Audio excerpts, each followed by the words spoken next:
ഇന്ന് ലോകത്ത് ഏറ്റവും കൂടുതൽ സാലറി കിട്ടുന്ന ഒരു ജോബ് എടുക്കുകയാണെങ്കിൽ അത് AI എഞ്ചിനീയേഴ്സ് ആണ്. നമ്മളൊരു AI കോഴ്സ് എടുത്ത് പഠിക്കുകയാണെങ്കിൽ അതിന് എത്ര വരെയുള്ള സാലറി പാക്കേജിന്റെ ജോബ് കിട്ടും, അതുപോലെ തന്നെ അതിന്റെ ഒരു ഓപ്പർച്യൂണിറ്റീസും കാര്യങ്ങളൊക്കെ എങ്ങനെയാണ്?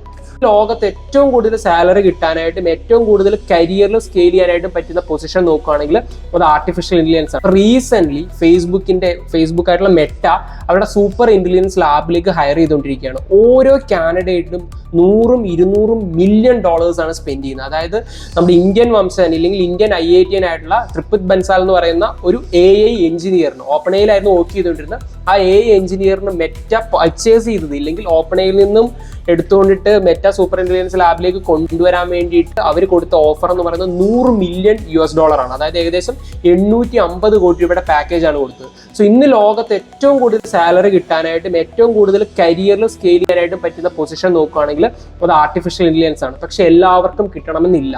അതിനകത്ത് ഏറ്റവും ഇമ്പോർട്ടൻ്റ് ആയിട്ടുള്ള ഫൗണ്ടേഷൻ മോഡലുകളിൽ വർക്ക് ചെയ്യാനായിട്ടും ഓൺ ആയിട്ടുള്ള മോഡലുകൾ ബിൽഡ് ചെയ്യാനായിട്ടും ഏറ്റവും നല്ല രീതിയിൽ ആർട്ടിഫിഷ്യൽ ഇന്റലിജൻസിന്റെ നെക്സ്റ്റ് ലെവൽ ഓഫ് സാധ്യതകൾ മനസ്സിലാക്കി അപ്ഡേറ്റ് ആയി പോർട്ട്ഫോളിയോ ബിൽഡ് ചെയ്യുന്നവർക്കായിരിക്കും ഈ ഓപ്പർച്യൂണിറ്റികൾ കിട്ടാനുള്ള സാധ്യത കൂടുതൽ. സോ ഇന്ന് ഒരുപാട് പേര് AI എഞ്ചിനീയേഴ്സ് ആവുന്നുണ്ട്. പക്ഷെ എല്ലാവരും API ഇന്റഗ്രേറ്റ് ചെയ്യുക എന്നുള്ള രീതിയിലാണ് ചെയ്യുന്നത്. പക്ഷെ ശരിക്കും റിയൽ ടൈം ഇല്ലെങ്കിൽ ടെക് ജയൻസും ഇല്ലെങ്കിൽ ഏറ്റവും കൂടുതൽ AI കമ്പനികൾക്ക് ആവശ്യമായിട്ടുള്ളത് ഓൺ ഫൗണ്ടേഷൻ മോഡലുകൾ അവരെ ബിൽഡ് ചെയ്യാനായിട്ട് ഇല്ലെങ്കിൽ അവരെ ഹെൽപ്പ് ചെയ്യാനായിട്ട് സാധിക്കുന്ന കാൻഡിഡേറ്റ്സിനെയാണ്.